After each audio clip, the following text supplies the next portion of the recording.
Ouvrons notre Bible au livre de Jean, chapitre 19. Jean 19, crucifixion et enterrement de Yahshua. Crucifixion et enterrement de Yahshua.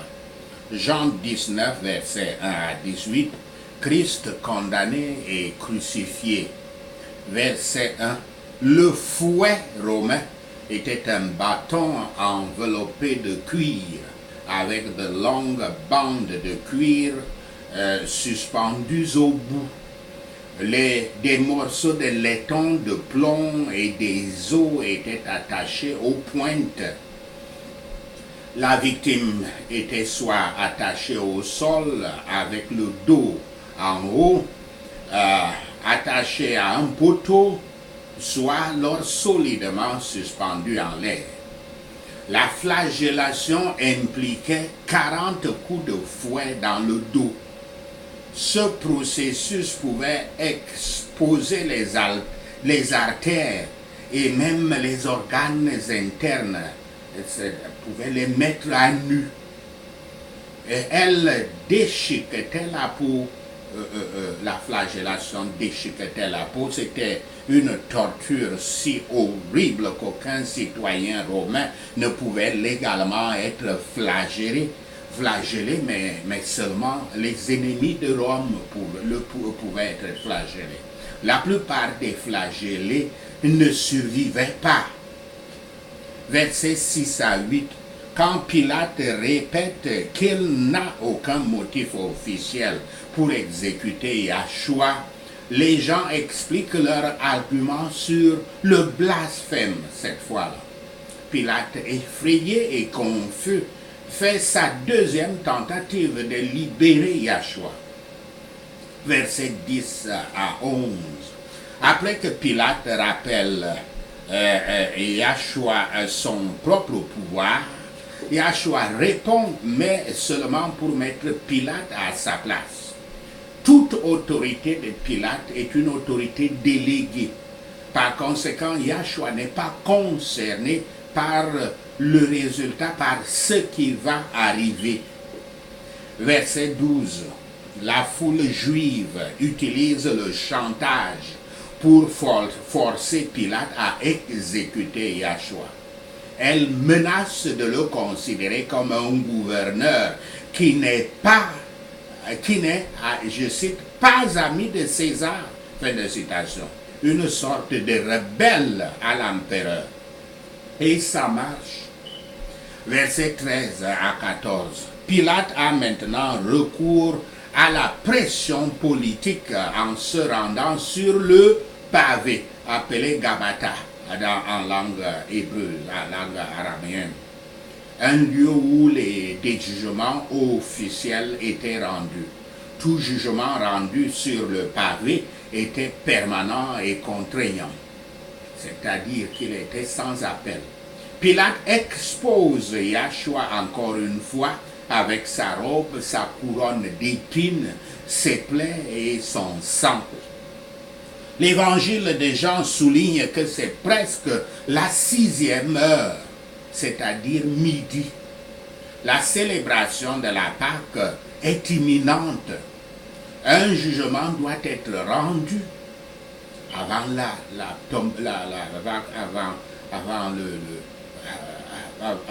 tombée de la nuit.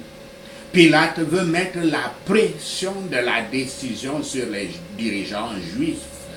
Si Yahshua va être crucifié, ce sera parce qu'ils ont pris la décision.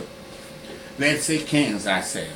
Dans une expression purement hypocrite de loyauté à l'empereur César, les dirigeants juifs appellent une fois de plus à la mort de Yahshua. Versets 17 à 18. Jean montre la crucifixion simplement et clairement. Son objectif est la gloire de Yahshua et non pas l'horreur de la croix. Verset 18. Yahshua est suspendu entre deux voleurs. Un détail important, car Ésaïe 53, verset 12, avait prophétisé que le Messie serait, je cite, compté parmi les transgresseurs. Fin de citation. Pilate n'a pas pensé avec quelle sainte considération ces souffrances du Christ seraient, après les âges, regardées et racontées par les meilleurs et les plus grands hommes. Notre Seigneur Yahshua est sorti, prêt à être exposé à leur mépris.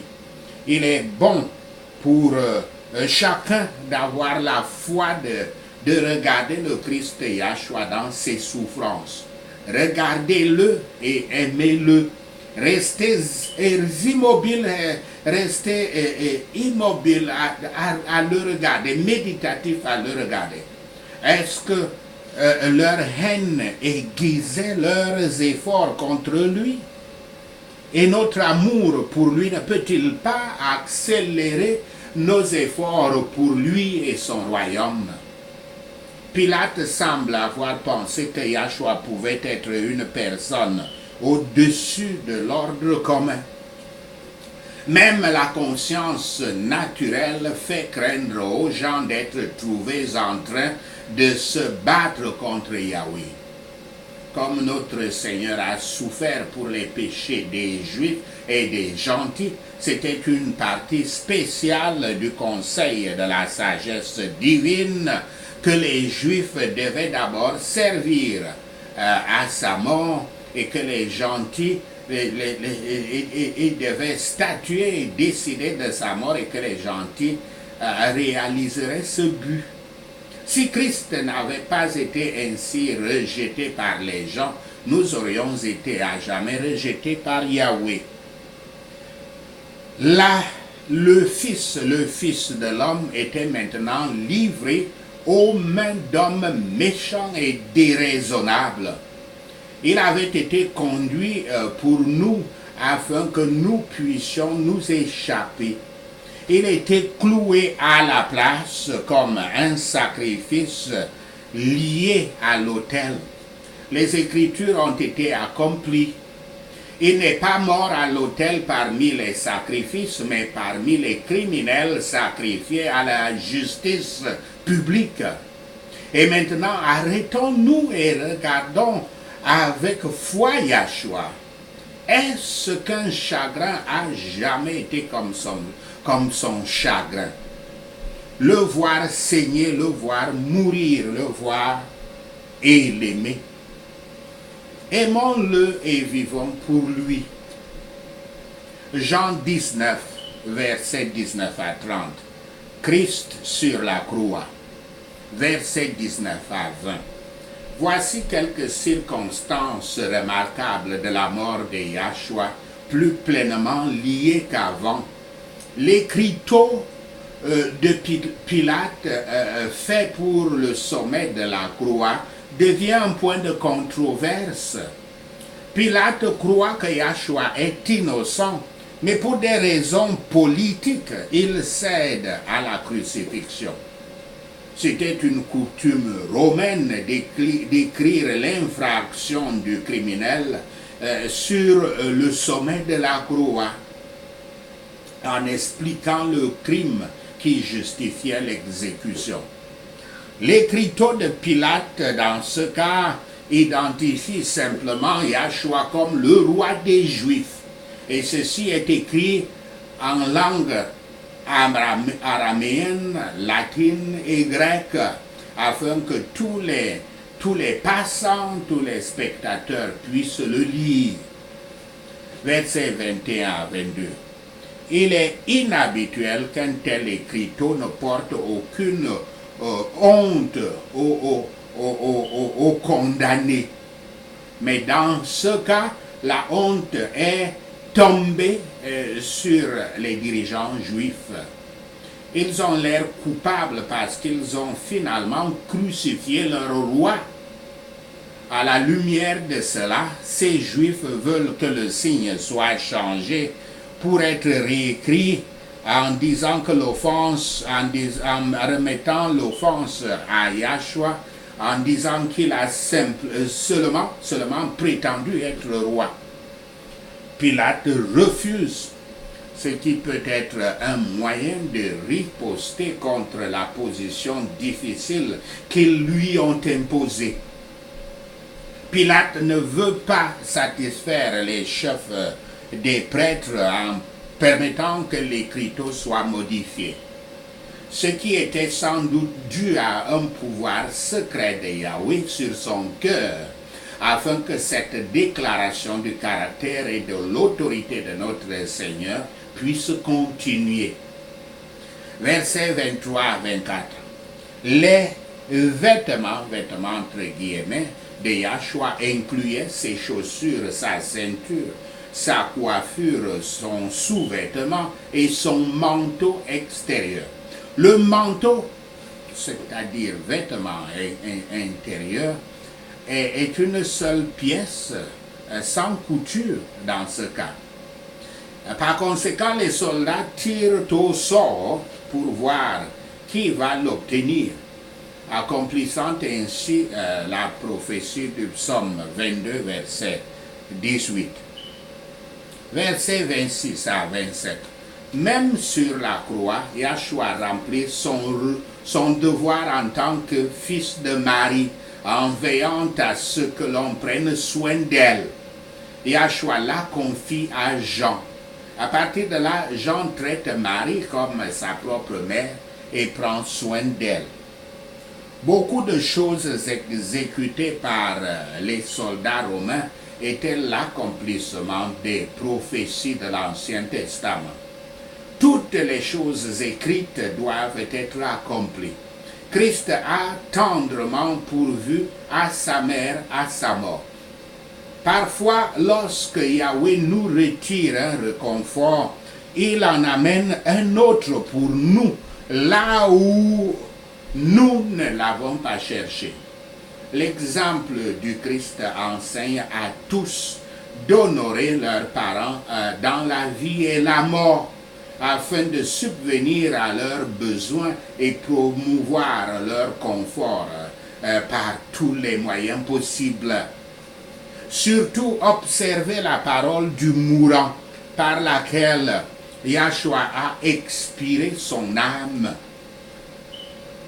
Je cite, c'est fini. C'est fini, citation. C'est-à-dire que les conseils du Père concernant ses souffrances étaient maintenant accomplis. C'est fini. Tous les types, toutes les prophéties de l'Ancien Testament qui indiquaient les souffrances du Messie ont été accomplies. C'est fini. La loi cérémonielle est abolie. La substance est maintenant venue et toutes les ombres sont éliminées. C'est fini. La transgression prend fin en apportant une justice éternelle. Ces souffrances étaient maintenant terminées, à la fois celles de son âme et celles de son corps. C'est fini. Le travail de la rédemption et du salut de l'homme est maintenant terminé. Sa vie ne lui a pas été enlevée par la force, mais librement abandonnée, librement donnée. Jean 19, verset 31-37, son côté transpercé. Exode 12, verset 46 déclare que l'agneau de la Pâque ne doit pas avoir dos brisé. Puisque la Pâque est une image de la croix, Yahshua ne devait pas non plus avoir dos brisé. Une polémique, je dis les eaux brisées, ne comprenez pas comme l'eau courante. Une polémique a été faite questionnant le fait que Yahshua était mort. Il mourut en moins de temps que les personnes crucifiées. Cela montrait qu'il avait donné sa vie de lui-même. La lance avait brisé les fontaines même de la vie. Aucun corps humain ne pourrait survivre à une telle blessure. Mais le fait qu'il soit si solennellement attesté montre qu'il y avait quelque chose de particulier. Le sang et l'eau qui ont coulé signifiaient les deux grands avantages dont tous les croyants font partie à travers le Christ, la justification et la sanctification. Le sang pour l'expiation, l'eau pour la purification. Ils s'écoulent tous les deux par le côté percé de notre Rédempteur. Au Christ crucifié, nous devons le mérite de notre justification et du Saint-Esprit et de la grâce pour notre sanctification. Que ce silence fasse craindre les disciples hésitants du Christ et encourage leurs efforts, leurs espoirs. Il y avait de l'eau et du sang sur le côté percé, sur la côte percée de Yahshua, à la fois pour les justifier et pour les sanctifier. Les Écritures ont été accomplies, car Pilate ne permet pas que ses jambes soient brisées, selon ce qui était prédit, prophétisé dans Somme 34, verset 20.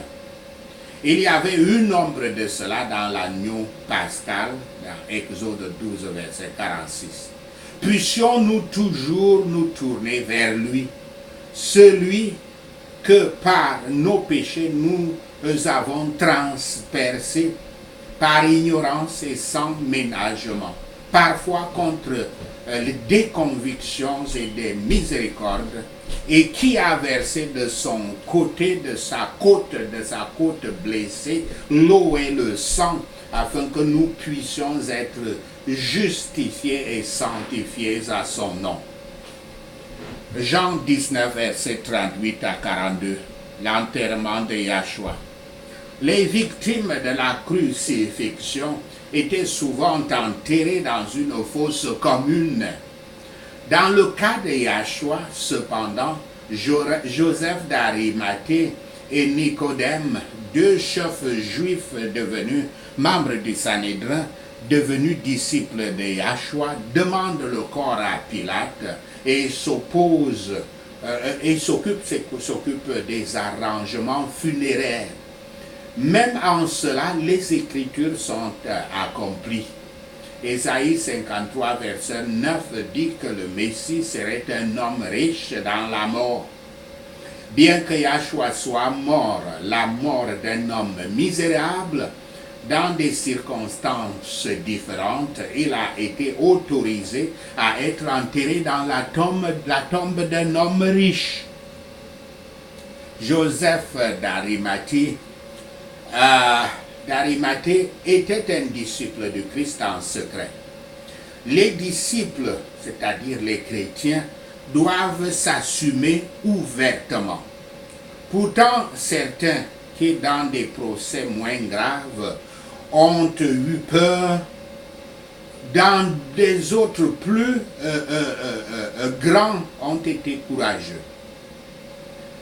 Mais dans des projets plus graves, ils ont été courageux. Mais quand Yahweh a du travail à faire, il peut trouver ceux qui sont appropriés pour le faire. L'embaumement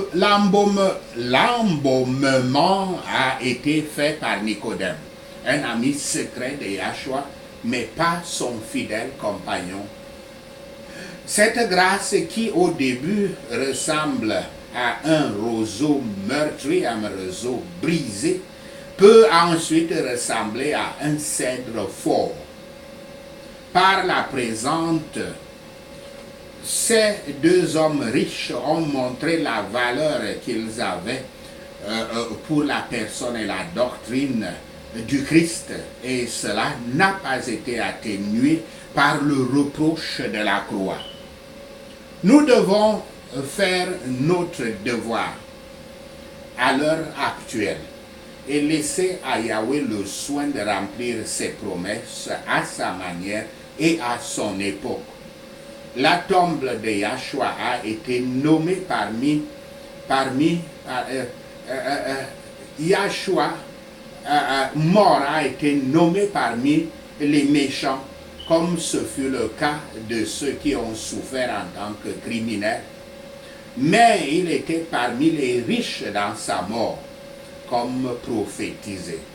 Ces deux circonstances, dans ces deux circonstances, il était très improbable qu'elles fussent jamais réunies dans la même personne. Il a été enterré dans un nouveau sépulcre. Donc, on ne pouvait pas dire que ce n'était pas lui, mais un autre qui ressuscita. On nous apprend aussi à ne pas être particulier quant à l'endroit de notre enterrement. Et il a été enterré dans le sépulcre le plus proche. Ici, le soleil de la justice est fixé pour un moment, pour se relever dans une autre grande gloire, puis ne plus se faire voir. Sachez ceci, et le Seigneur Yahweh vous bénira. Prenons ces points de prière. Prions Jean 19. Quand on ne trouve aucune base pour une accusation contre moi, mes ennemis crient, amenez-le, amenez-le. Yahweh Shaphat voit et prononce un jugement contre eux au nom de Yahshua le Messie. Toutes les lois qui me condamnent à mourir parce que j'ai prétendu être le Fils de Dieu, Yahweh Shaphat renverse-les parce que je suis ton Fils au nom de Yahshua le Messie. Quiconque montre son pouvoir et son autorité du monde pour me désoler, tu n'as aucun pouvoir sur moi, à moins que cela ne te soit donné d'en haut, au nom de Yahshua le Messie. C'est pourquoi celui qui m'a livré est coupable d'un plus grand péché, au nom de Yahshua le Messie. Ils se partagent, mes amis, et tirent au sort mon vêtement, au nom de Yahshua le Messie. L'agneau doit être mangé à l'intérieur de la maison. Aucune viande ne doit être prise à l'extérieur de la maison. Aucun des os ne doit être brisé au nom de Yahshua le Messie. L'agneau de Yahweh protège tous ses os. Aucun d'entre eux n'est brisé au nom de Yahshua le Messie. Il a été assigné une tombe avec les méchants et avec les riches dans sa mort. Au nom de Yahshua le Messie. Quoiqu'il n'ait pas fait de violence, ni eu de tromperie dans sa bouche, au nom de Yahshua le Messie. Ils ont percé le flanc de Yahshua avec une lance, faisant jaillir un flux d'eau et de sang, au nom de Yahshua le Messie. Père Yahweh répand sur l'assemblée des disciples du Christ et sur nos membres un esprit de grâce et de supplication au nom de Yahshua le Messie. Ils se tourneront vers lui, celui qu'ils ont transpercé, et ils le pleureront comme on pleure un enfant unique au nom de Yahshua le Messie. Ils pleureront amèrement pour lui comme on pleure pour un fils premier-né au nom de Yahshua le Messie. Merci Seigneur Yahweh d'avoir entendu nos prières. Merci Père pour tes réponses à nos prières. Seigneur, nous te rendons gloire, nous te louons, nous t'adorons. Nous bénissons ton Saint-Nom. Au nom de Yahshua le Messie, nous prions. Amen. Alléluia.